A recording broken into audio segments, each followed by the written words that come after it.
Hey there, folks, and welcome back to the Monapia Campaign. Apologies, my voice remains in great distress, but you know who's not going to be in great distress?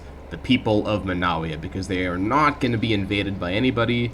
I pinky promise it's not going to happen. Going to finish our port and build up our ships before we go to war, and that's the reason why I'm not using my political influence to start claiming Demnonia right away. I did think about doing that, but I ultimately decided it is better to go with my original plan of using the PI in a couple of months. My goodness, I'm literally on the screen as I look for which tab to put the screen on. Okay, to use our PI to switch our stance over to bellicose stance, and then we'll do the fabrication after that. I guess I misremembered, this doesn't actually make the fabrication cheaper. It does make it faster and reduces the AE impact of conquest. Both of these things aren't going to be a huge issue for us. The reduced war score cost might be a little important, given that it's very likely Damnonia will have an ally by the time we go to war, and we, at the very least, want to take Damnonii because we want to take over their section of Wododinia. If we can grab Altclut as well, that will be good. We can get a peace deal slightly more easily with Bellicose Stance if they have an ally that controls land, or more likely, they/their ally have taken over parts of Brigantia, especially because Brigantia does have two very unprotected provincial capitals, both right next to Carwetia, and generally in my test games, Damnonia allied with Carwetia, so that is something for us to keep in mind. All that being said, sorry again for my voice, still not fully recovered. Let's go ahead and hit the unpause button. That is not the unpause button. This is the unpause button. Let us do it now. So we've got everything set up. I actually could probably speed this up. We are going to be waiting until we have 30 PI to basically do our next action. I don't have anything else going on within the month, so we can just chill out and wait. Mostly we're going to check every month to see who the alliances, or rather what alliances are forming up around us. Nothing else to really do on the monthly tick. Nothing for Demnonia yet. Sometimes it takes the AI a couple of months to get that going, so it should be totally fine. Hopefully my vocal performance isn't too bad. I think the first episode turned out pretty okay. I think when I do the recording, I sound sicker to myself than I sound on the microphone, so hopefully that is the case. Alright, a couple more months to go before we have all the PI that we need. We're not going to go up to speed 4 or 5 because that is just not something I ever do under any circumstance, even in this circumstance when it really would be fine. Alright, next month we will get enough. I thought we might get 30 because it would round up, because we're getting over 1 PI, but not to be. Alright. Come on, 1st of February. There we are, 30 PI, that is what we need. Alright, on to our stance change. So, we have 2 of the 3 relations. We're going to have 2 of 2 in just a moment. Now, I should also note, of all the different stances, why I'm thinking Bellicose stance makes sense. I talked about this in the test game, but I should actually go through all the different stances and why I'm not going straight into Mercantile, which is, if you've seen my campaigns before, is my default stance at all times. Not because of the commerce bonus, though that does help for sure, especially later on. Mainly because Mercantile stance, for some reason, is the best diplomatic stance. I don't know who made this decision, but this is the way it works, so I'll just go over them really quick. So we're on neutral stance right now, so clicking this would either make us do nothing, or it would just cost 30 PI for no reason. 1 extra diplomatic relation is thought we talked about what this does. Appeasing stance is very situational, and I think it is probably the best stance for the very specific purpose of maintaining a collapsing alliance.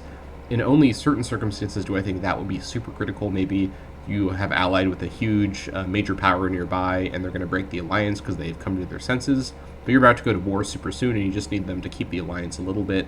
I don't know, in that circumstance, why it'd be better to spend 30 PI to switch to appeasing stance as opposed to doing it, using the PI for other relationship-boosting maneuvering, but it's the option that you have. I guess if you do that a lot, or if you are constantly concerned about your improved relation, maybe you're playing a very diplomatic game, this does give you a big bonus to reducing the cost of improved relation, which can often be quite expensive gold-wise. But all that being said, I just don't tend to find appeasing stance very appeasing to me, so I generally leave it alone. Mercantile stance I've talked a lot about. This I think is flatly the best stance just to have as your default stance once you switch to it. commerce income, even at the start of the game, does make up some of your economy, and later on will be quite powerful. And the diplomatic bonus from Mercantile Stance is quite noticeable, particularly for folks that do happen to be in Mercantile Stance themselves. You have no control over that, so that's just kind of a bonus, but 20 within range is usually enough to overcome your bad reputation for being a warmonger, which if you play the game like me is what you're going to have. Let me check that I'm recording. I am. Very good. Right. Bellicose Stance, what we're probably going to change to. Reduces aggressive expansion impact, which is mainly from taking locations in peace deal. Reduces the claim fabrication speed, or rather increases the claim fabrication speed, so you get your claim a little bit faster. I don't have any firm reference for what +1 means in that context, but any amount of speed increase is nice for that. War score cost, -10%, we know what that does, so that's pretty handy. Reduces the opinion of neighbors by 20, which is actually something for us to keep in mind. Is this a big enough issue to not go for Bellicose Stance? I actually didn't notice that earlier, or I didn't really register that. And reducing the opinion of others within diplomatic range. If this works the same as other stances, that means neighbors are reduced by 20 and others are reduced by -10, not neighbors are reduced by 30, because it's neighbors or others within range. So I think that does make Bellicose Stance worth giving a second thought about not doing, so we'll come back to this. Domineering Stance is very particular, only really good for when you're playing the vassal lord, overlord playstyle. Possibly something we'll mess around with in this campaign later on, but not at the moment, obviously. So not even going to really worry about this. This only boosts the opinion of subjects, although +20 for subjects is quite strong for those big overlord-style factions. So it's good to keep this in your back pocket. So all that being said, I think our best options are between Mercantile and Bellicose. I think it was still the right micro call then, or the right meta call to go for, no, micro is the right word, the right micro call to go for Mercantile Stance before going for the claim either way, because our ports and ships won't be ready. So I'm not really losing out anything by not going for Bellicose Stance first. I also don't think the war score cost or the other bonuses are worth the opinion reduction. Around here, that being said though, my ally obviously is pretty happy with me. These alliances may break later. I'll work on keeping Brigantia in shape, that alliance, but the Voluntia alliance can break after the Damnonia War, that's totally fine. And if I'm already working on the Brigantine alliance, my only concern would be, would this make anyone else who's not my ally and not my target hostile enough to declare war on me, which I don't really think so. I think because I'm not going to be anyone's neighbor, the AI for war-making decision-making may be a little goofy, and they may not... in my campaigns, I don't think I've ever been declared war on by anybody. I play so aggressively, no one ever has time to. But I think because of my island situation, we're fairly safe from the AI seeing us as a target, so maybe it's okay. Of course, the other downside of having reduced relations with people around us from that is the reduced chance for trade, but we've already got a pretty minimal trade situation, and we've got our trade goods locked in for the short term, so it's probably okay to go to Bellicose Stance. If there's ever a time to give it a try, it's right now, and then I'd switch to Mercantile Stance after I had more of a commerce economy, or I was starting to have trouble with diplomacy because of this. That being said, I'm sorry for the volume spike there, I'm not sure if the microphone picked that up.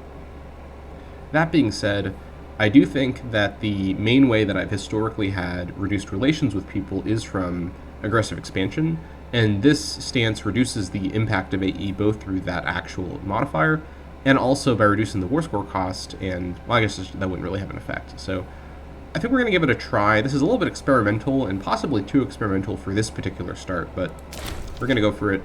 We've changed diplomatic stance to bellicose stance.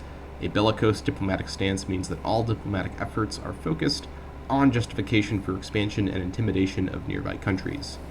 All right. So, let's see here. These guys should, oh, you know what I just realized? I don't have any neighbors. That's right, I literally just realized. I even said this as I was talking about it. I don't count anyone as my neighbors, so that -20 for neighbors literally means nothing.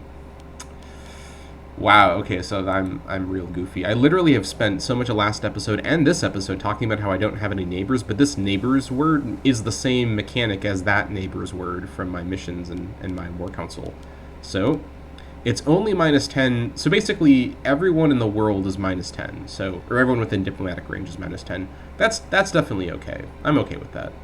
Alright, with that goofy show out of the way, let us resume. This is a very slow start, but we're going to speed along here quite fast for our campaigns on this channel, relatively speaking. Keeping a close eye on the happenings of Albion. People are building ships. We can one nice thing is we can see the number of ships undisputably through this tab here on any given nation. We can't see the types of ships, but we're going to be able to get line of sight on their ships and take a look at that without too much trouble if we just mouse over. Alright, so the next PI expenditure is going to be on the claim, which is going to cost 20 PI, so that is going to be that. And it'll be a bit faster thanks to our stance. Scholar of the Divine. Awetus Urcus has, by all accounts, remained a scholar of the Divine Man for much of his life. It caused some embarrassment, therefore, when he was discovered extorting a local temple to an egregiously unreasonable degree. So this is my researcher. Which researcher? Probably my zealous researcher. Let me see. Yep, that's what I thought. Before reprimanding Awetus, it must be said that it would be expeditious to our efforts to influence him if we were to brush this under the table. Now, this is not a family character, or rather, he's not from a great family. This is just a random meritocracy-style character. Oh, right. This is what this event gives you. Well, if you've never seen my campaigns before, I do often comment on how political influence is the bottleneck resource, and in fact, at the moment, it is currently our bottleneck resource. So, I absolutely could benefit from both of these. In this situation, getting the reduced one with the much less severe penalty of loyalty versus corruption.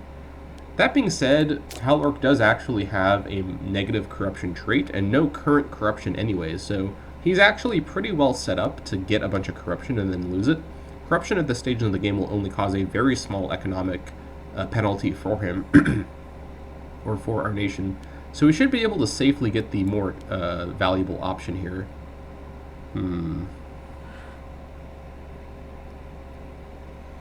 Yeah, I think we're going to go for this. Talorc Bulgius gets 10 corruption, and Monapia gets 48 political influence. Very auspicious event right there, right before our ports have been finished. Alright, so we're going to go ahead and get our claim set up on Damnonia. We're not going to go to war the moment the claim is done, because we're not going to have our ships ready, but I do want to get the claim going. Claims last in this game, of course, for the rest of time, so there's no reason to delay. And them knowing that we have the claim on them shouldn't really alarm them that much. The AI thinks all other AIs will get claims on them through their mission tree. We're the only AI in the area without any mission tree, so we are the only one who won't have any claims through that process once the year is done. So we're going to claim the province of Wodadinia. I could, for possibly sneaky reasons, claim Taxalia so that I can get, because Alt Clit is much easier to get than Damnonii, and that gives us more war score, but it also makes this more expensive. Not sure if that's worth it, because getting more war score from Alt Clit won't make taking this stuff with Damnonii being the fortified provincial capital over here, it won't make this easier. It'll just make the AI maybe more. It'll make Damnonia possibly have more war wariness, but the war's going to be quick enough that that shouldn't matter. Let's just go for Wodadinia. Let's not play around with this kind of thing, especially because we're using political influence gifted by the gods, seemingly, so let's not do goofy stuff. Province of Wodadinia. There we go. We still have 30 PI left, so that's pretty good. Well, what do we want to do with this? 30 PI. Well, one thing we could do right now is switch our policy. Now, encouraged trade is pretty solid for the capital, and once we have everything in Wodadinia under our control and assimilated, it might be worth considering switching back, but I do definitely want to go straight to cultural assimilation before I get any territory, and now might be a good chance to grab this while we have some excess. So, cultural assimilation. This policy will increase the speed at which pops in the province's territories are assimilated into the country's dominant culture. Converted pops will be happier and thus more productive and less disloyal. So that's how that works. Speaking of happiness, my people are not pleased. What is the reason for this? I mean, fortunately, the capital province is always loyal, but sheesh, 2.36.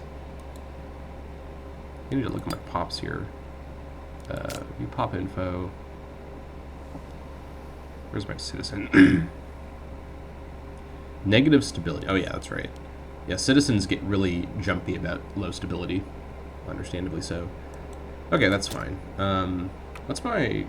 Okay, so in 52, a citizen will become a noble. Okay. And in 51, the freeman will become a slave. I'm glad the tribesman's staying where he is. That's good. Alright. Anything else to use my PI on before I unpause? I'm not going to have access to this stuff because I need 10 centralization. 0.10 per month. I'm not going to get to 10 in a while. I could consider actually grabbing the first rank of this side of the tree. Now these ones actually reduce centralization, but you can put something in the first rank even if you're going to focus on centralizing. As I've said before, I'm okay in this campaign at slowing down the progress of centralization if it gives me other bonuses. And some of these other bonuses are pretty good. The Omen power bonus here from Adopt Human Sacrifices is nothing to sneeze at, and there was a very interesting and lengthy discussion in one of my streams about this bonus here possibly being game-breaking. We figured out that it wasn't. Some of the people in my chat finally kind of like told me what they figured out that this one, I thought this meant unintegrated culture happiness, but no, unintegrated culture group is its own thing. All that being said, going for this would cancel out coin minting initiative, which might be too much to ask. Possibly we'll adopt human sacrifices later on when we have more sources of centralization. We're only getting the plus 0.10 from this at the moment, so I don't really want to cancel it out all the way. If I could get the plus, if this was a better other bonus along with the monthly centralization reduction, I might go for this, but I think I'll leave that as it is. I think I'll just save the PI for now. Possibly get a claim going on Wodadinia with the PI once I have... How much do I need? Do I need 20? I need 20. Possibly that's what I'll do. Also, the port is done. Alright. Time to build. So we got some treasury and we got some income. My plan here is going to be to build a navy large enough to basically use up the entirety of my income, because we need every chance we have at winning those critical early naval fights. If we lose our navy in this first war, it may very well be a game over situation because of the circumstances of our unfortified island capital. Again, I can't fortify this because I either have the fort or the port, and I need the port to do anything. So unless I saved up money to hire mercenary ships, which, as you might imagine, is not exactly on the table given my current money situation. Unless I got a really, really random good event that gave me money, but I can't rely on that, obviously, so I'm leaving that as it is. Anyways, let's go over to the shipbuilding screen. And I think we're going to focus on galleys. I may eventually have a different naval composition, but galleys are going to give us a better advantage over Liburnians. The AI generally build mixed fleets of Liburnians and galleys, sometimes with a focus on Liburnians, though. Looks like there's Liburnians all over the place over here. Damnonia has 2 Liburnians. 2 galleys should beat 2 Liburnians, assuming they don't have a god admiral. Now, I need to make sure that I do have the godliest admiral that I can find. I had a couple good martial characters in my nation, including my my chief's wife. She's a pretty good martial character, though she is still pregnant. So maybe she will become my admiral. We shall see. I'll also look for those admiral traits as well. So 0.09 gold per month. We have about 0.2. So let's just round and say that we can have maybe 19 or 20 galleys. Of course, we probably can't, we cannot actually build that many right now, but we can have up to that. Although, of course, we have to keep in mind that I'll probably need to increase the army maintenance and the fleet maintenance probably to full, at least temporarily for the fights. So we shall see about that. Either way, let's stop yapping and get to galley constructing. 1, 2, 3, 4, 5. That's going to have to be it for now. Which I think what I'll do is 2nd of January. So on the 2nd of January, I'll build the rest straight to the fleet, so it's automatic. And resume. Immediately pause. We have 20 PI. Do we use this PI to immediately claim Wodadinia? I think we probably should. Although the other thing is, once we take on Damnonia, I'm probably not going to be in position to attack Wodadinia immediately, and I need to figure out if I then dynamically get access to the mission that would then give me access to Wodadinian claims through the mission. So that's something that's worth considering. I think I may hold off on the Wodadinia claim quite yet, because there are other things I can do with PI. Or actually, are there?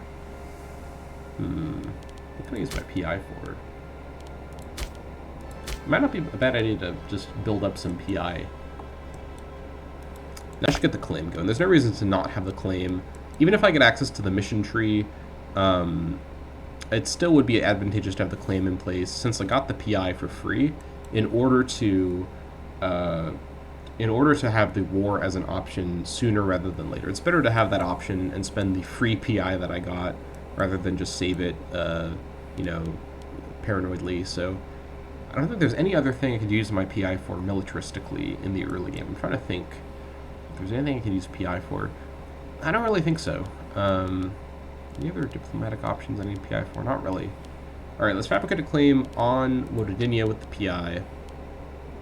Yeah, so this is the nation of Wodadinia. We're going to fabricate on Wodadinia itself. Very good. Still no Damnonian allies to speak of. Totally fine. So Brigantia has allied with Carwetia. They do this in some of my test games as well. That's probably fine. If Carwetia allies Damnonia and then Brigantia doesn't want to break their Coetian alliance to join me against Damnonia, we may have trouble. We'll have to deal with that if we come to that. These guys have allied with Winiknia over there. Totally fine. Alright, galleys are under construction. Probably could have saved that PI for something else, but I honestly, at this stage, have so little to do, I can't think of what else to use the PI for. I've already switched my policy. I guess I could save up to do some of these, sort of, what are these called? Provincial investments.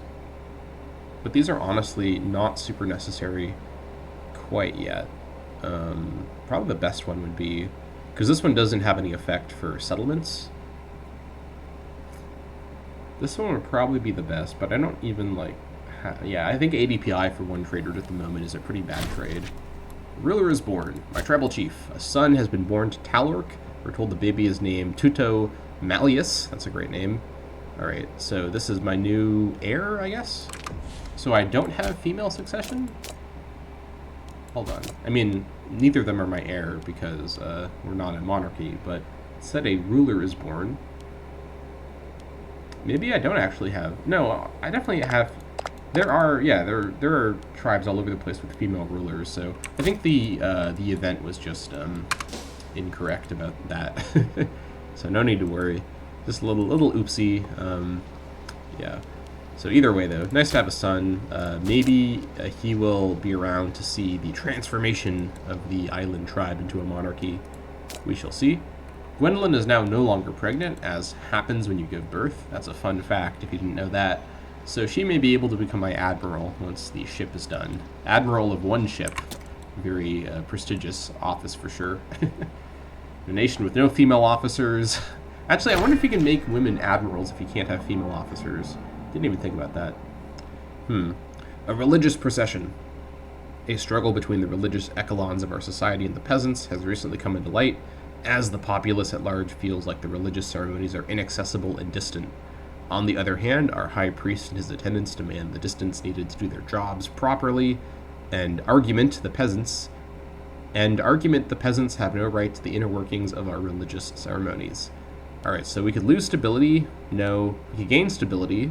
And we get loyalty for this guy, the high priest. He's pretty loyal already. Or we get a lot of stability, get a bunch of happiness for our native pops. Omen power reduction. Does that only mean the toggled omen or the passives?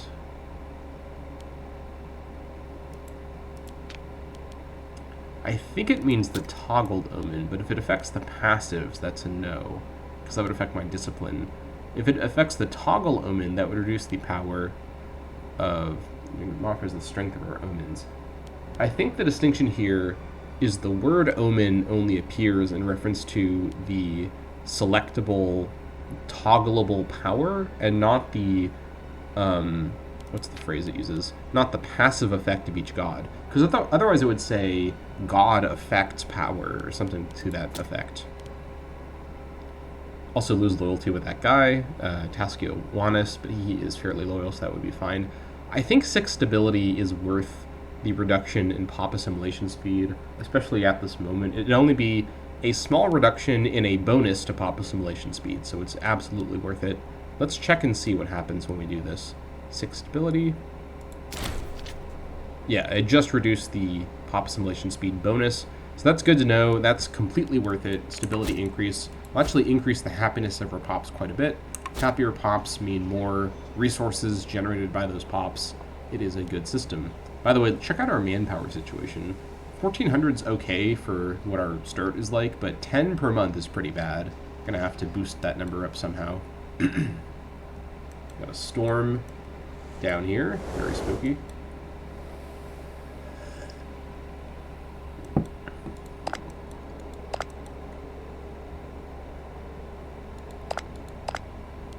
No Demnonian allies quite yet. If they take no allies at all, that is completely fine by me.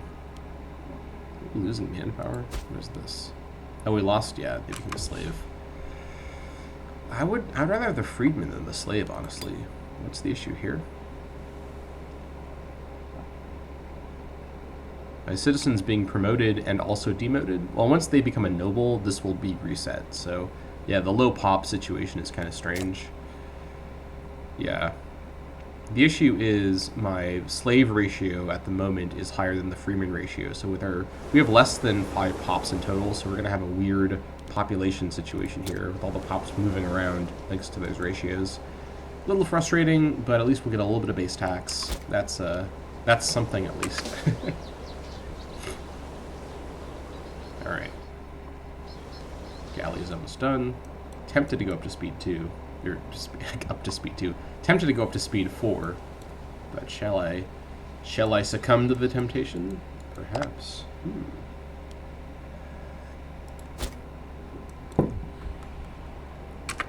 Breaking alliance Valentia. I anticipated they might do this. Now the trick that I like to use is I ask them for military access, which in theory doesn't cause any change in opinion. What it will do is make them not want to break the alliance, because then they'll see that we have another relationship going. So this is completely free. In fact, I'll do this with these guys, with Brigantia also. This should fix it, and if it doesn't, I may reconsider if I want to take more action to address that. But in my experience, it almost always clears it up. It has not cleared it up. Tasgetius falls ill. This is one of our tribal chiefs. He is sent where he has fallen ill. Perhaps if he is wealthy enough, he will seek treatment of his own volition. Otherwise, we could always step in if this condition worsens. So he gains inflammation. You and me both. So let's slow down for the first ship. Alright, hold on. He'll also become obsessive. Alright.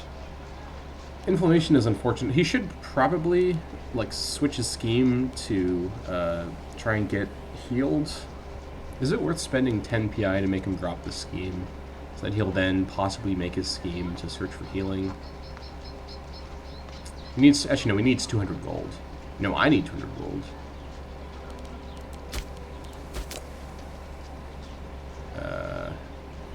Yeah, okay, never mind. It's not going to happen.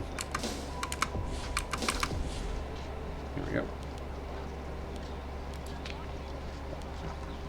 go. Valentia breaking their alliance with me might be okay. I'm trying to decide if I can rely on just Brigantia to carry through. I could also ally... I could actually replace Valentia with Rabogdia, who I'm both less likely to attack sooner, and technically could reach and be reached by Damnonia through the unsettled Epidian Akron. So not... They also have no allies at the moment, so once I lose my... If I lose Valentia, I'll just replace him with Rabogdia. I think we'll chance it. I think it's probably fine. Alright, so you go ahead and recruit straight to here. Galleys for days. There we go. And let's go ahead and assign you... Okay, so I can't actually assign... So no female officers or admirals, or most likely later on generals. That's pretty painful. Alright, so we don't exactly have the martial gods I was looking for, but we do have an improviser. That's kind of interesting. Monthly ship repair at sea. Possibly could make a change here or there. But at the moment, I'll play with my fleet very defensively. My port is obviously very accessible for me because it's in the middle of all the water I'll be working with, so this may not be as useful as usual. I may have to actually switch around one of my officers to make a higher martial character accessible. If I could get like an 11 martial character, I'd not take the improviser trade in exchange for 11 marshals. Let's go look at our offices really quick. I do obviously have the really good bodyguard character. We should look at it like this. Show characters, show male characters, show by marshal. Alright, so not clan chiefs, not me. Or rather, that's the war chief. That's me here. Looks kind of similar. Alright, so my best bet here is going to be the bodyguard. Fortunately, this will count as an office, so he should be happy with this change. Alright, losing the manpower recovery speed is a little painful, but at the moment I have so little manpower. I'll still get a fairly good character to replace him. I'll probably move the war chief over to being the bodyguard, in fact. So let's do exactly that. Here's my former war chief to be bodyguard. This guy also is confident, although this doesn't affect his naval prowess specifically. Very good. 44 loyalty is a little nerve-wracking. He may have to boost his loyalty a bit. Why is this? He's confident and he's ambitious. Okay, I'm starting to see a problem here. I didn't even think about this, but yeah, his high marshal is coming at a cost. Confident and ambitious is a pretty bad combination. I may have to... I think I found my PI expenditure. Is going to be micromanaging this guy, Donis Bulgius. Is he related? I mean, he's in the same household as my leader. I'll have to figure out what the relation is. It's unclear. They're in the same bigger house. It may just mean that they're distant relations or that they're just otherwise associated with each other. I guess it's not really a family, it's more of a tribe. Either way, he is associated with the rulers. That is something cool. Let's go ahead and resume. Also, let's go ahead and rename this as tradition. The fastest one. And then it's spelled the right way. Monapia. Right. This is a misadventurer campaign navy tradition. So the first fleet is the Manawian fleet. Probably going to be a legendary fleet by the end of this campaign.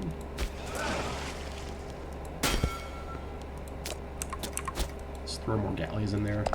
Alright, so Damnonia has picked up an ally. They have allied with Carwetia. This is pretty standard. This is the Damnonian opening play I've basically seen in every test game that I've done. Sometimes they might ally Wododinia, but that's pretty unusual. Usually it is Carwetia.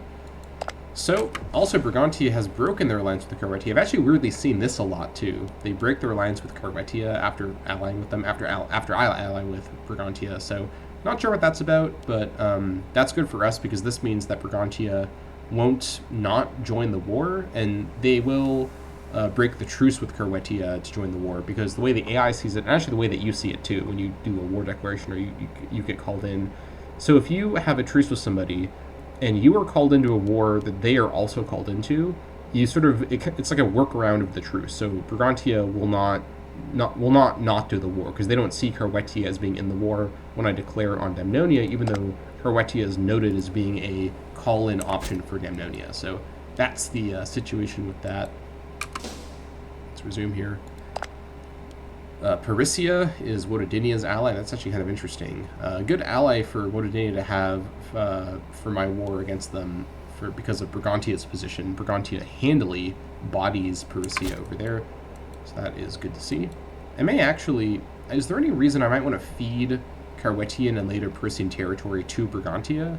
Create a nice, big, powerful ally in the north of Britannia to protect me from those scary southern Britons? Interesting ideas to consider. Alright, I could befriend him. That does have certain costs, though. How much money does my chief have? Almost as much money as me in real life. Sheesh. Okay, that's pretty bad. His corruption's going down, though, so that's pretty good. Actually, the increased wage from corruption might be good. Right, claim is done. Whenever I finish a claim, I should consider, is there any reason to declare war right this second? I don't think we're in the right position to. So each ship can carry 500 guys, and once we spawn our levy, it's going to be 2,000. Every levy of every nation on Albion will be 2,000, because that's the minimum levy size can be, with any number of manpower behind it. So we'll have 2,000 men at our disposal, which means we need at least 4 ships to be able to transport them all at the same time. Now, we need to ignore the mercenaries living in this port. So there's 2 Liburnians, and what are the ships called for us? Yeah, Liburnians and galleys. So there's 2 Liburnians, 1 galley. I think what we'll need to do, because that fleet, so let's say that we have 4 galleys transporting our forces. I think what we do, we load up our 2, okay, yeah, so here's the plan. So let me actually keep the game going as we talk, because I need to just keep waiting. Here's the plan, and I'll bank up my PI for now.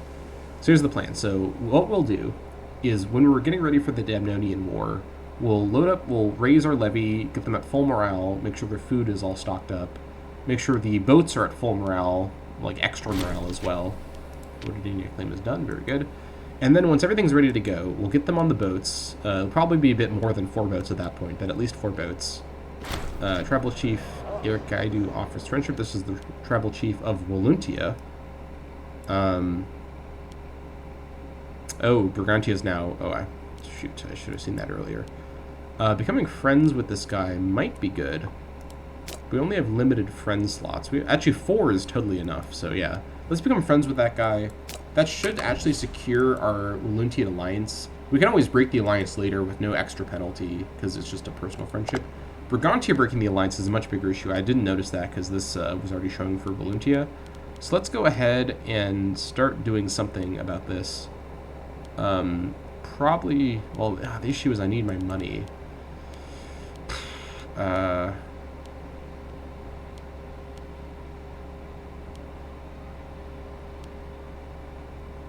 Need to increase it to 125. This is sometimes a little jumpy, this notification, so I'm not 100% sure if you know, it's bellicose stance. That's what's kind of screwing me up here.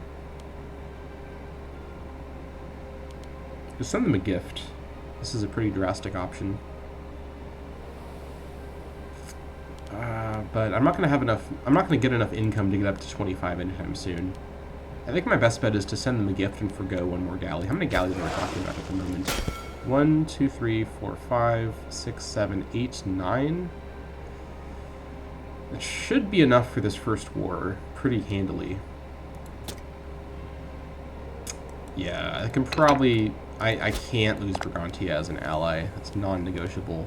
Send them a gift. Alright. Let's hope that this slows down the apocalypse. Right, so the plan will be, once I get everyone up and morale is full and food is full and the ship morales are full as well, we move over to this sea tile. Okay, scared me there. This is still not great, but now it's just Brigantia.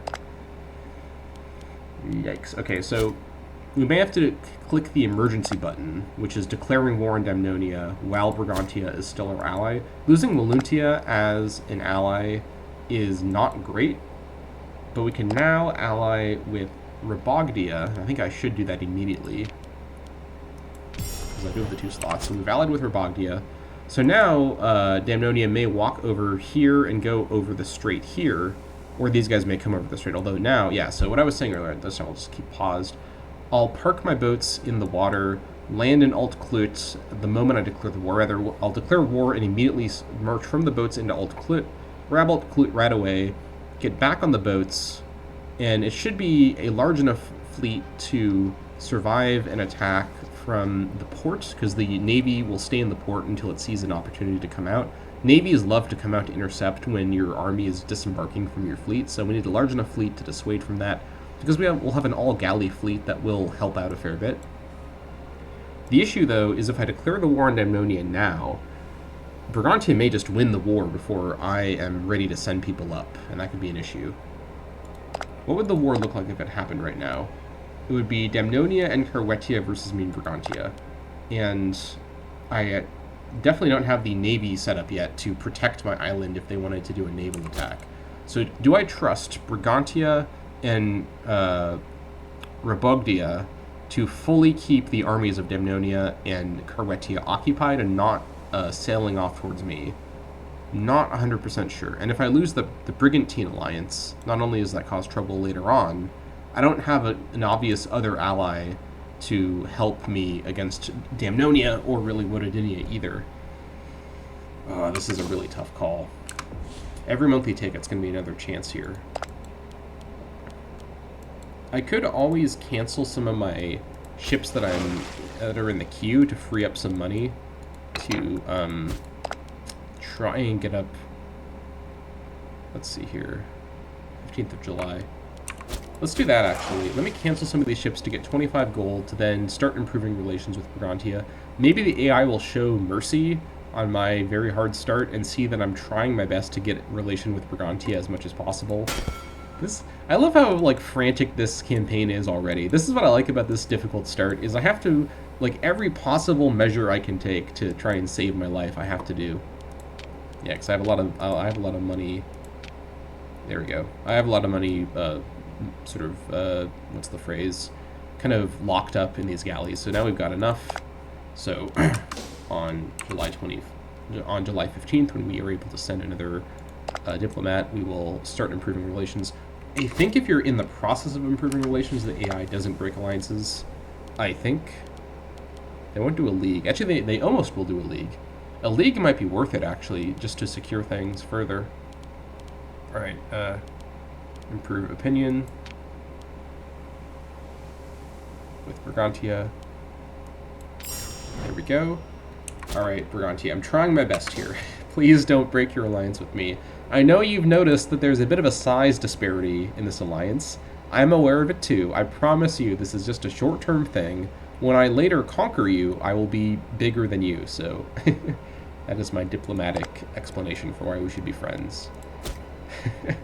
So anyways, this is a little nerve-wracking, and I've now spent a lot of money to keep this Brigantine alliance in place, so that is spooky for sure. But it's the best we can do. We've got our Rabogdian ally set up now. Yeah. Now, if Brigantia does break their alliance, my next likeliest ally... Okay, so Brigantia broke their alliance with us. Oh, God.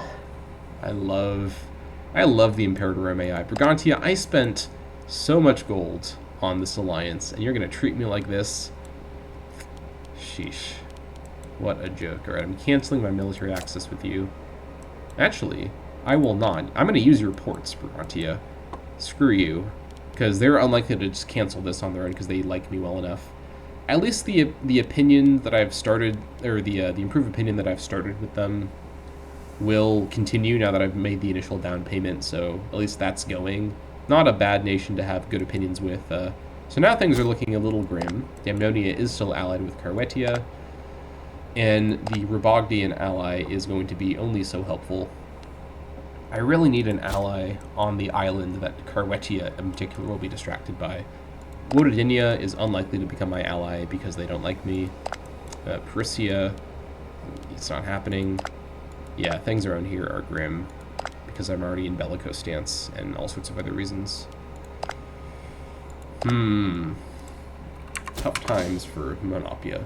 I may just have to go on this with just Rabogdia. This is a bad situation, folks. Right, well, at the very least, now I can keep waiting to do the war. Now there's no huge rush. Maybe it would have been better to declare the war when I realized that Brigantia was going to break the alliance with me, but I've made my decision. We've got Rabogdia, our good friend up here. They will surely help out quite a bit, building a farming settlement. No, actually, no, that's their neighbor. They're building one over here, though, in the lake. So these guys may distract these guys a little bit. I mean, my only hope is because the AI doesn't sort of see a way to get to my island, especially once I have a navy up and about. Stars of War. I've seen this event before. Maybe because they don't see an obvious path to my island, they'll focus on going over the strait and I can trap them and do that whole strategy. Maybe, I don't know, I have to think about this more. Stars of War. The signs of the stars have been clear according to our druids and proclaim our many victories to come. No matter who our enemies might be, our triumph will be certain as we move to take our rightful place as the rulers of Monapia. Now to find somewhere to lead our troops and fulfill our destiny. Find a nation to conquer. I'm working on it. I'm trying my best here. I really do want the 4 ships to move my full army around before I go off into fighting. What I will do, though, is a little scouting trip just to go scope out the people around me, just to take a look and see while we're waiting for our ships to be built. Hopefully my ships don't get destroyed in a storm or something goofy like that. The first fleet on its first mission, scoping out the environment. Alright, Alright, so we got... Yeah, so they're not building ships at the moment. I don't think the AI tends to prioritize big navies right away. This is basically like a big navy for a tribe AI. 2 Liburnians, 1 galley. That's absolutely manageable for 3 galleys and 4 galleys as well. The issue is ultimately the enemy will have naval supremacy. Or I guess maybe technically, because Robondia... Oh, you have no ships. You have no ports at all. I guess technically Waluntia didn't have ports either, so... Yeah. It is what it is.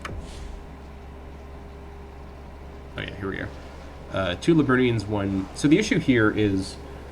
What I'm in danger of is 2 Liburnians and 1 galley doesn't win against my 4 galleys, but 4 Liburnians and 2 galleys probably does win against my 4 galleys. 2 Liburnians and 4 Liburnians and 2 galleys against that combined fleet. I would probably need 6 galleys. That'd be the safest bet. 5 galleys might pull it off. If it's 15% combat bonus versus galleys, versus Liburnians for galleys, and other, like, reduced morale damage taken and whatnot, and I've got maybe a better admiral. 11 Marshal's pretty good. Okay, they've got a 7 Marshal admiral for Damnonia, and what did these guys have? Let me actually roll back over to get another look and see what their admiral stats are like. This scouting trip's actually pretty helpful, just to get a sense of who their admirals are, if anything else. Got a 5. Oh yeah, so their admiral is terrible. Okay, that's good to know. Actually, just out of curiosity, just out of curiosity, naval mercenaries, 100 gold. Yeah, it's not happening. No way. Unless I got a crazy gold event, it's not happening.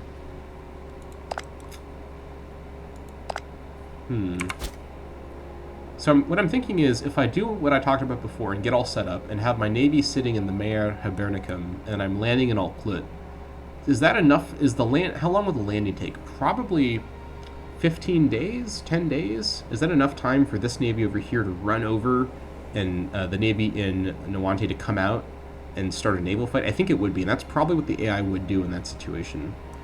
The issue is they're both going to hide in their ports if my navy's roaming around, but whenever my navy is in an inopportune position, it's going to be attacked by both at the same time, as they can best coordinate it. Yeah. Yeah, I think I really do need... I think I do need 6 galleys, in all honesty. I would be kind of nervous about 5 galleys, because they could also build more ships before the war starts, because it'd be... Well, I'm overthinking it, because what was this guy? 7 Marshal and 5 Marshal? 11 Marshal is quite a bit more.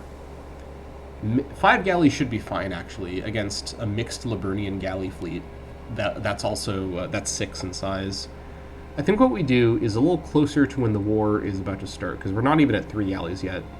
What we should do at that point is scout again and scope out what's going on with their navies. The fact that Rabogdia doesn't have a navy to contribute, because Briganti actually has a navy, so that's one thing that I'm losing out as well. Very unfortunate. Yeah, we're gonna really struggle to find another ally. The start of the game is such a great time to make allies, because no one has any opinions of anybody else, but now that the game started, yeah, so we got our 3rd galley here. Very good.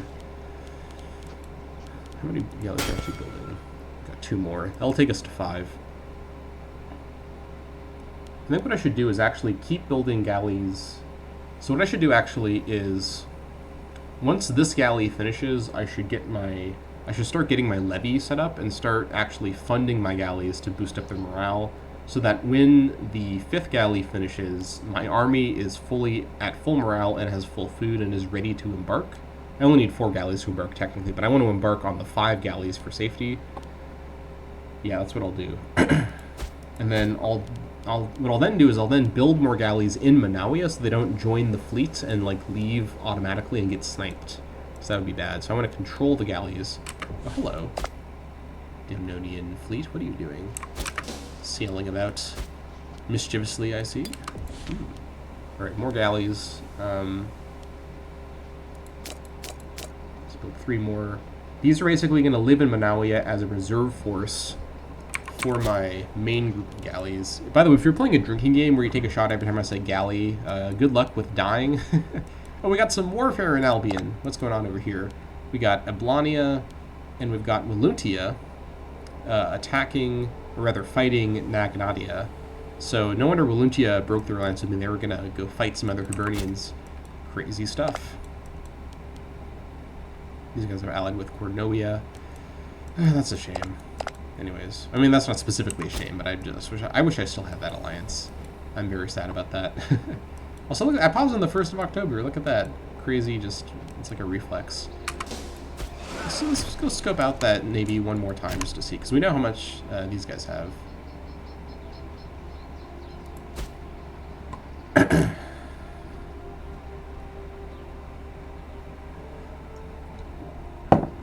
Do they have, well, where did their galley go? They had 2 Liburnians. No!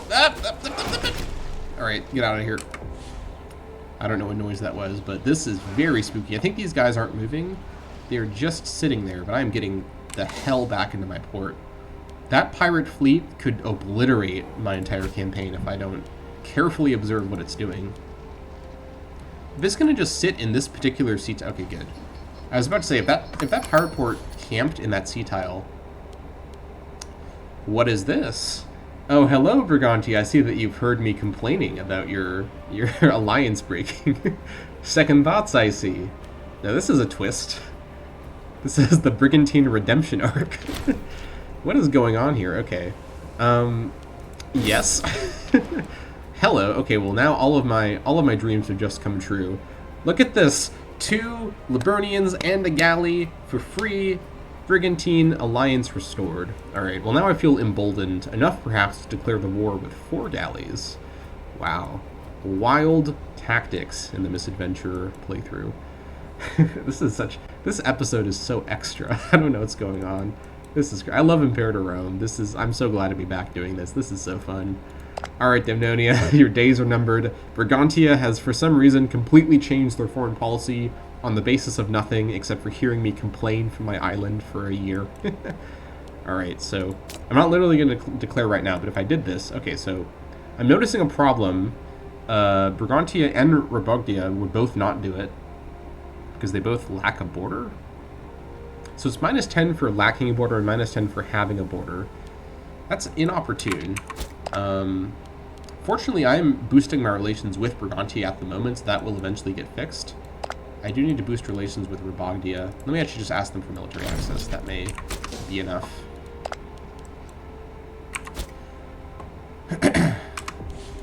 Just to see. Alright, so Brigantia would now do it. Rabogdia will probably do it soon. Okay, I can address that later if it comes to it. Well, the Brigantia is now going to break the alliance. Okay, so this is a little goofy. I think it would be fine to do the war without Brigantia now that I've theory crafted how to do it without Brigantia, but I do want Brigantia in the war, mostly just to deal with Carwetia. Them being there keeps Carwetia's army on their land and not on their boats coming to destroy my land. That's the main thing that Brigantia does, honestly, is it scares Carwetia into not sending their army, because Carwetia's navy is only dangerous to me for my land if their army is on the navy, right? Now, Demnonia, they can still come over and walk over to Rabogdia. That can still happen. We shall see. Either way. 14th of April. Do I dare wait long enough for my 4th galley? I think we start getting ready now. I don't think we wait any longer. Light infantry, heavy infantry, chariots? Okay. Very interesting. All right. Now the big bucks start getting paid. I think it's worth it. Ouch. But it's worth it. Alright. And the chill here. We also get into the right stances. Probably want to go for shock action on you. I'm not going to have my guys follow each... Well, actually, maybe I should. Who's my best leader? Only 2? Where's my 3rd travel chief? He's going to be mad about this, isn't he? We'll see about that. Anyways, weird population weirdness. Alright, so I think we should have... Actually, I guess it doesn't matter because the highest martial character will always lead the fight anyways, so I should really focus on making sure the slower army is in follow stance. I guess it doesn't matter actually at all. Let's allow attachment, but you know, not on you. Allow attachment. That's literally not the right button. What am I looking for here? Attach to unit. Now I do need the 4th galley to actually embark and like get set up, so I do technically need to wait for the 4th galley. And I guess I could declare the war now that my army is raised. I would feel unsafe declaring the war and being at war without the army raised, because they could just snipe my town and end my campaign. But if my army is raised, even at lower morale, they're not going to have time to get like organized and like sail over and disembark, most likely before my army was at full morale. So maybe what I should do, let me push it 1 more month, then I'll... Should I even push it 1 more month at all? This just popped up, so I should... These guys would both join right now. Alright, we're gonna do it. I'm trying to think, is there any reason I need to wait any longer? Sorry, this has been a very, like, tactic-oriented episode, weirdly. This episode's been all over the place. But I think what we should do is declare the war, get it locked in, because the thing is, Brigantia won't break the alliance, or, they probably won't break the alliance while we're in a war together. They won't leave the war, even if they broke the alliance, which I don't think the AI does. They can't just leave the war like that. They have to keep fighting the war. And that's the main thing I care about, is them staying in the war. So, Rabogdia, I don't think... So, Rabogdia with no ships, they might walk over towards Alt-Klit, and they might get to Alt-Klit before I can get to it. That's the one problem I'm seeing here. Because their army may feel pretty safe to just walk over the strait here. That's an issue, though. That is an issue. I think we wait. I think we push it. I'm nervous about this, but I think we push it. Maybe I land part of my forces at Alt-Klit. That'd be kind of awkward, though. I really don't want to split my forces apart. You know what? Yeah, I need to do that. I need to land part of my forces at Alt-Klit. I'm going to leave the heavy infantry behind for now, because these guys can get on the 3 ships. I think this... Well, I guess we'll see in a moment when we go up there, so... Let's board this force here. 83%. I need to remember, this galley is going to automatically move to my navy when it gets built, so I need to keep a close eye on that. Alright, so the first classes. I think it's probably safe to do this. I think I've been overthinking it, but I need to remember I have the God tier admiral set in stone here, so... let me just get into position, and then we'll declare the war. Gee, how much morale... It should still be fine. They're not going to spawn in Alt-Klit. They're going to spawn in Damnonia. I should have time to run back from Alt-Klit to the boats. Jeez. Alright, hold on. No, we're committed. We're doing it. This should be fine. I don't think morale's going to matter. Just one through tick. Oh, their fleet's not even around here. Where's their fleet?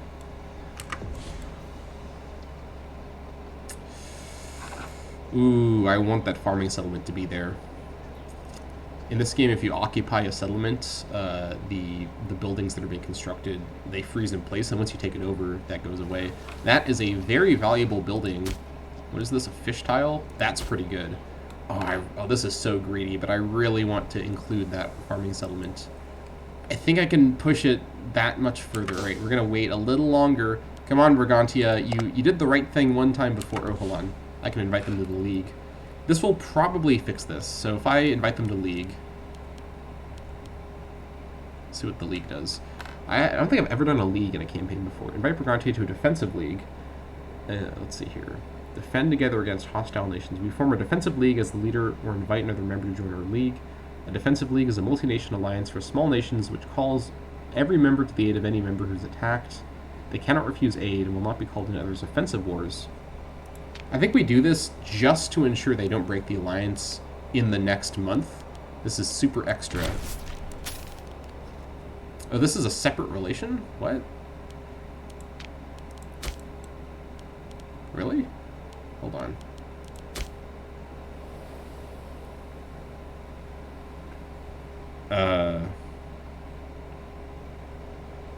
Okay. You know what? I'm gonna eat 1 month of the monthly PI. I can dissolve the league once, so what I can do is I can dissolve... Actually, hold on. Yeah, I can dissolve the league on the 15th... Yeah, because I need to wait till the 22nd of February. So I dissolve the league... So on the 22nd of February, or maybe the 23rd when this building is done, I dissolve the league, and then on the same day declare the war, because they'll still join. They won't break the alliance immediately. Yeah, they're still gonna... Yeah, so this should be fine. This should be fine. All right. We're doing the greedy move. Also, their navy's just not here at all, so... You know what I could do, actually? I could land some forces in... Nah, they're gonna spawn in Demnonia. That's too risky. Maybe I could land in Demnonia and attack them as they spawn. But my force isn't at high morale, though, so I shouldn't be doing that. That'd be too greedy. I just gotta keep waiting. We'll eat their food, but that's fine. Just need to wait a little bit longer. Gotta get a free farming settlement. That's pretty big, because that's quite an expensive building for a tribe to commit to. Come on. Almost there. Whew. Here we go. Is greed gonna pay off? Alright. This shouldn't break my alliance with Brigantia. Alright, I'm still allied with Brigantia. They join the war. Although we have to wait until the 25th of March to call them to the war, so that could be awkward. Hold on. I think, do we wait till the 25th of March? I forgot about this mechanic.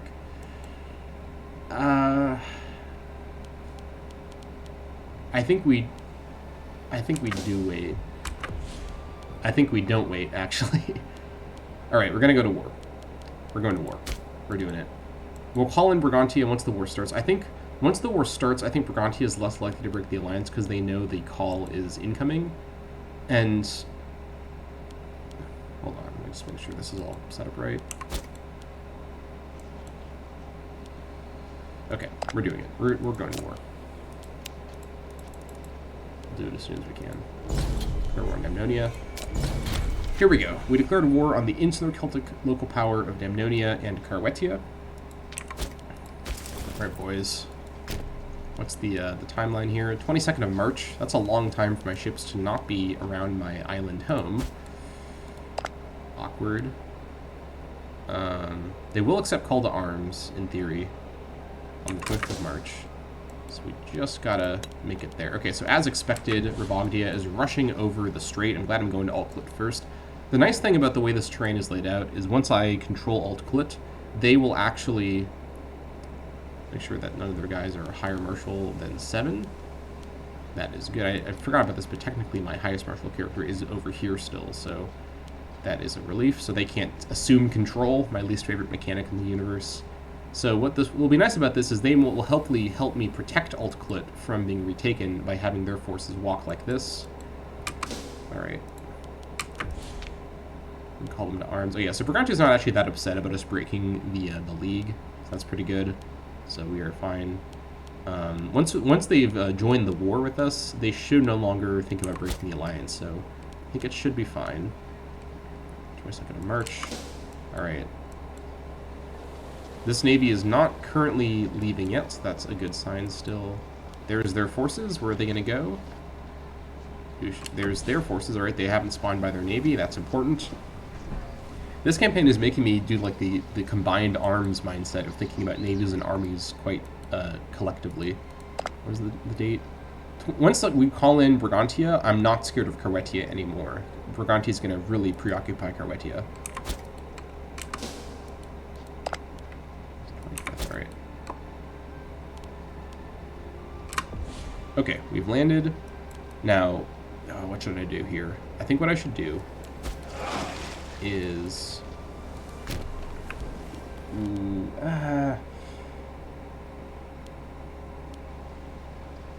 30th. Do I have time to come grab these guys? This is a forest over a river, so if I bring back the 500 heavy infantry, 2,000 versus 2,000, this is a defensive fight for me. This is not fortified terrain. I win if I actually hold here in Alt Clit. I think what I should do is sail the hell back over to Monapia as fast as my little oars can take me, grab my other 500 infantry, and then rush back over and have them make a landing as well. The issue though is, so 2 cavalry, 2 light infantry versus 1 chariot, 2 light infantry. I am defending against, so this is a 9 martial guy though. That's pretty spooky. I'm not gonna lie, that is really spooky. But then again, these guys are coming over as well. 25th of March, he'll arrive. I think these guys should reinforce in time. I think we should be okay. I think we'll be okay. We'll be okay. Things will be okay. You gotta believe. Hold the arms. There we go. All is well in the world. Brigantia has joined the fight, and these guys are going towards Brigantia. Oh my goodness! All right, this is a very exciting first episode. Very exciting second episode. The first episode was so based around setting everything up. Need to take a sip of my beverage. 1 sec. Oh my gosh. Alright, let's keep going. Alright, I'm not seeing any naval action at all. I'm seeing their navies at low morale. So their navies were not being paid at all. That is good to notice, so glad to see that. Come on. Let's see it. All clip is won by Monapia. That's a good start. Alright. Love to see that. Alright. We have a nice sort of marble color for our hash marks. Interesting. Alright. Now we've got the 1K, so we've got 2.5K. Let's move together into Garwis. This is a forest. These guys should move with us. I think I'll hold here and bring the 500 up to join there. So I'll get on the boats.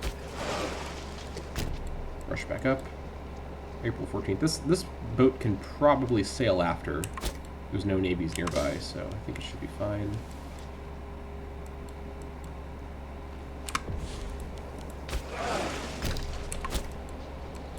Yeah, there we go.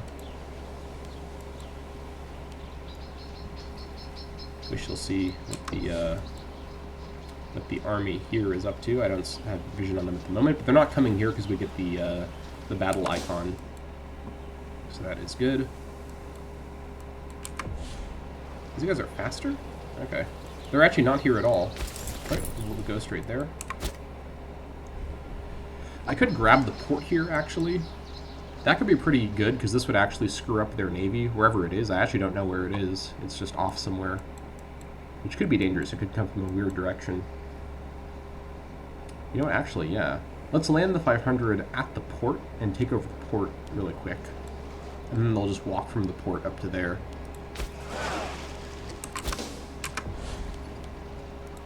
Alright, some big strats going on right here. We should be able to assume control of the siege because we have the higher martial character. Should be totally fine. Alright, Brigantia is about to get smacked around. That is okay. Alright. 12th of May. 17th of May. All this with no fort on the capital. Gotta love that. Alright, there we go. I think this navy... Let me merge these guys back up. I think this navy now actually goes to this sea tile to blockade these two Carwettian ports for war score. That's probably what we do with this navy now.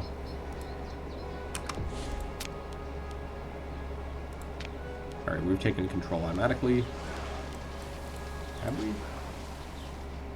Yeah, that's my flag. Okay, okay. Good stuff. relation over here. And we're just about out of time, so thank you so much for watching this action-packed episode of the Monapia Campaign. I'll see you all next time.